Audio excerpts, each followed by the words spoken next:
This is the Toyota Highlander. It's absolutely huge, and it's going to be a rare enough sight, particularly in platinum trim, which this one is, because it's 76,000 euro. But it has so much going on. Massive, gorgeous two-tone alloy wheels, LED lights across the front, a really cool groove in the bonnet. It's like a really posh Land Cruiser that you don't want to get dirty. That's the best way I can sum it up. It's got almost 250 brake horsepower. It has a 15-year warranty on the hybrid battery that's going on in the car. Yes, you don't have to spend the full amount on it if you don't want to, but like, go hard or go home. And if you stuck a Lexus badge on this instead of a Toyota one, nobody would question anything. It is a 7-seater, and even with the extra row seats upright, you've got 241 litres of space in your boot here.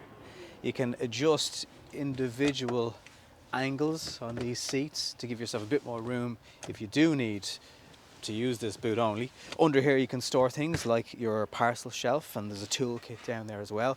And the tailgate on the Platinum version is automatic. And when you do drop down all your rows of seats, again, it's like a Land Cruiser in a commercial capacity, but a car that also looks really good outside a very posh hotel. I love the angles on these rear lights, the way they encroach here into the rear quarter of the car. Sometimes that angle makes the wheels look a bit small, but they're not small, they're bloody huge. Back here you have blinds for your rear passengers. The fit and finish of the wood and the trim, it's all so carefully put together.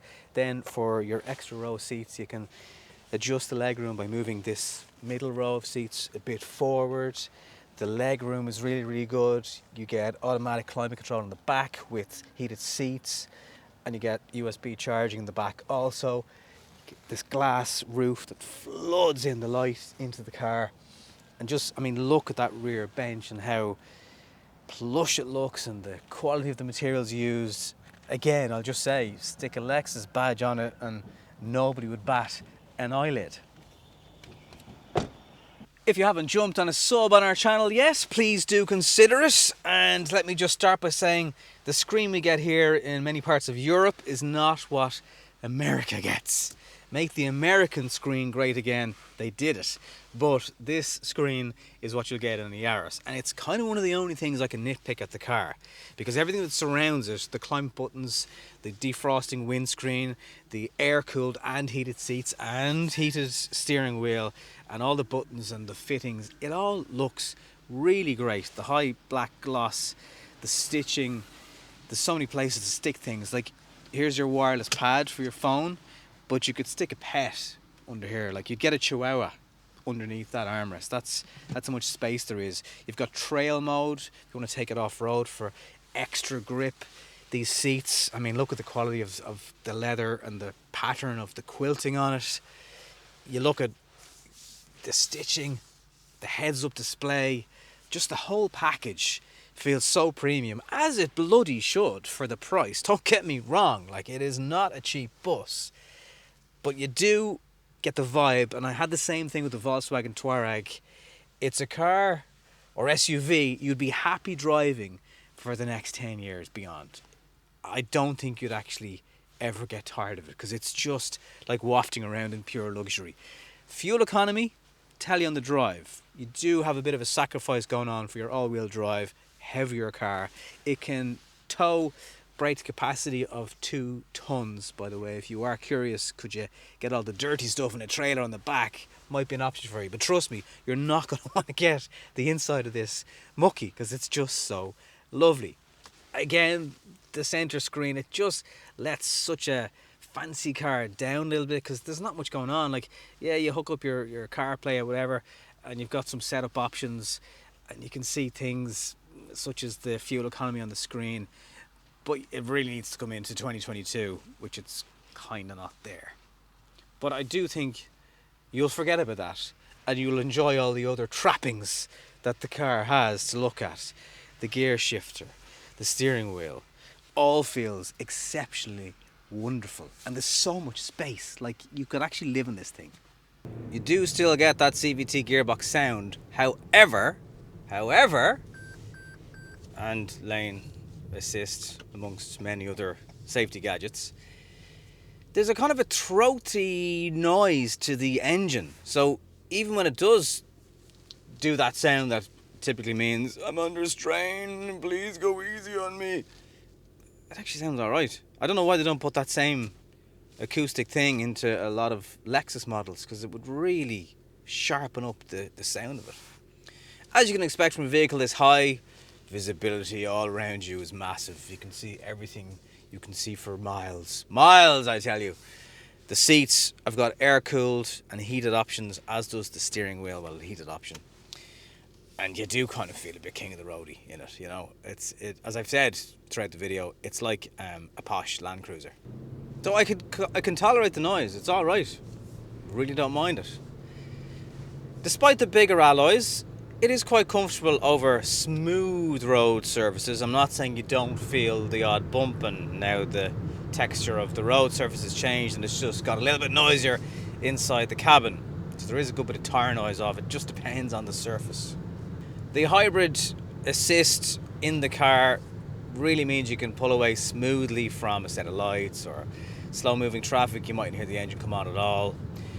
However, fuel economy figures are 9.5 litres per 100 kilometres, which is, well, it is high by today's standards. However, it's 250 brake horsepower, 2.5 petrol engine, and it's got all-wheel drive, so it's alright actually. It's just high by certain standards. If you have the rear climate control on for rear passengers, it's quite noisy.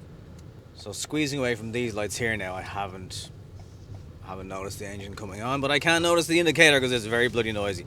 Now, if you're going around a bend like that and there's a few little dents and bumps in the road, it does kind of travel a bit. And I suppose that's part of having a more tolerant suspension setup. It can just float ever so slightly, ever so often. When you put the foot down though, it gathers pace, considering it's not going to be the lightest car in the world. As I've mentioned, it sounds alright. One thing that I've found somewhat is frustrating. First of all, you go over a line, that thing goes bananas every bloody time, so you might find yourself turning off lane departure. Frontal collision avoidance, it works very well. However, it really kills the power to the car. So if you have some idiot in front who causes the car to think you're going to have a crash, or just something happens, the power is just zapped for what feels like 5 seconds, and you're trying to move on in the journey. The idiot in front has long since created a gap, and you put your foot down and there's no power. It's a really weird feeling. It needs a bit of something done to it. Now, it'll slide a bit there, but it does regain grip then, because it's realizes there's traction being lost, so it puts more grip onto another wheel. But it'll slide if you want it to slide.